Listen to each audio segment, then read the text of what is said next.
हाँ, बकवास पर आपको खुश आमदीद। तुम बिन कैसे जिए ड्रामे में शुक्र है कुछ इंटरेस्टिंग देखने को मिला।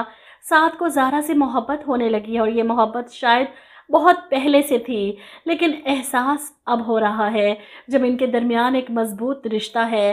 वो ज़ारा को लेकर बाहर गया, बुक शॉप पर बुक्स देखते हुए ज़ारा साथ से खुश होकर बात कर रही थी जब अचानक मंजूर साहब का गुजर वहाँ से होता है।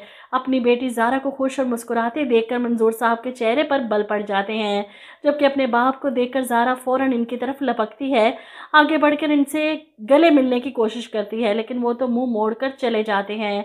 यहाँ पर ज़ारा का मूड ख़राब हो जाता है, साथ के साथ घर वापस आ जाती है। मुझे कुछ नहीं खरीदना, वापस चलें।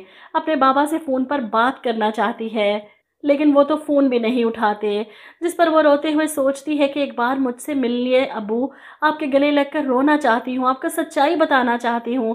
पहले भी तो कोशिश की थी इसने सच्चाई बताने की, वो कौन सा इन्होंने यकीन कर लिया था जो अब कर लेंगे। बहरहाल इस मौके पर साद इसके साथ है। वो साद के सामने बैठी उदास होकर कहती है, क्या मैं इतनी बुरी हूँ साद कि अब्बू मुझसे मिलना नहीं चाहते, मुझसे बात नहीं करना चाहते।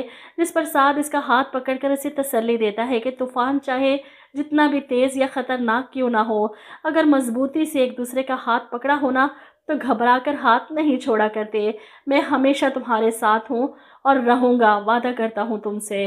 अब ज़ारा तो जाकर सो जाती है। ऐसे में साद अपने ऑफिस का काम कर रहा था, लैपटॉप पर बैठा।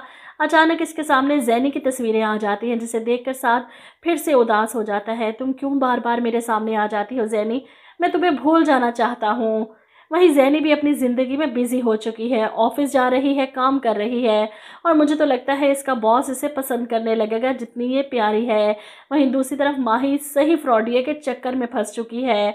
फहद इसे शादी तो दूर की बात, फ्लर्ट कर रहा है और फिर मिलने के लिए इसरार कर रहा है बार बार। माही को लगता है कि ये बहुत अच्छा लड़का है, इससे मोहब्बत करता है। वो घंटों इससे फ़ोन पर बात करती है। वहीं इसकी माँ को भी इसकी टेंशन है। वो अपने शोहर से बात करती हैं कि हमें माही की शादी के बारे में सोचना चाहिए, क्या सारी ज़िंदगी घर पर बिठा कर रखेंगे।